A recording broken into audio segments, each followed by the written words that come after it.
I mean, this is precisely the sort of thing that we've got to do, which is to actually say, okay, the bad news is there and it's real and we can't avoid it and we have to deal with it. But the other side is that small business has to start expanding and we have to export because the economy here is going to be scuppered for a while. So we've got to actually sell our stuff abroad. And the impression I get, the dynamism, the excitement, the electricity in the room is that people are really saying, okay, let's go and let's try and network. Can I do something for you? Can you do something for me? And this can only be positive. Well, you see, the Cork, what I find really interesting about Cork, I always find this intriguing, where my mum is from around about Macroom, that the creameries there were exporting butter and milk to the Caribbean 100 years ago.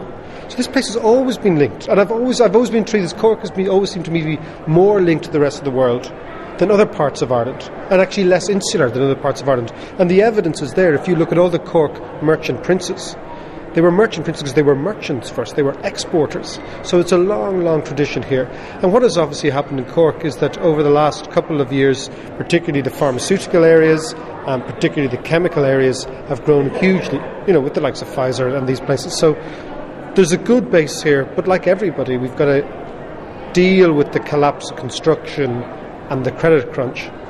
But I would say that Cork has always been commercial and will be in the future. I suspect that if you look at what's happened in the rest of the world, we're in for about a year or two of very difficult times, made worse by the fact that we became madder here in the boom than most countries in terms of we became more frenetic and more hysterical and we spent more money on houses and things like that. So we've got to get over that. But, our countries recover. This is the whole thing, is that recessions don't last forever.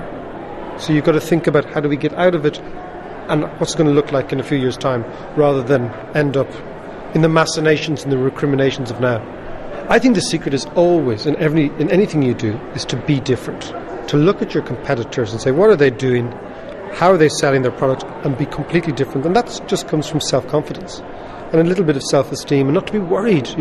The idea is, so many of us worry excessively at things we can't control.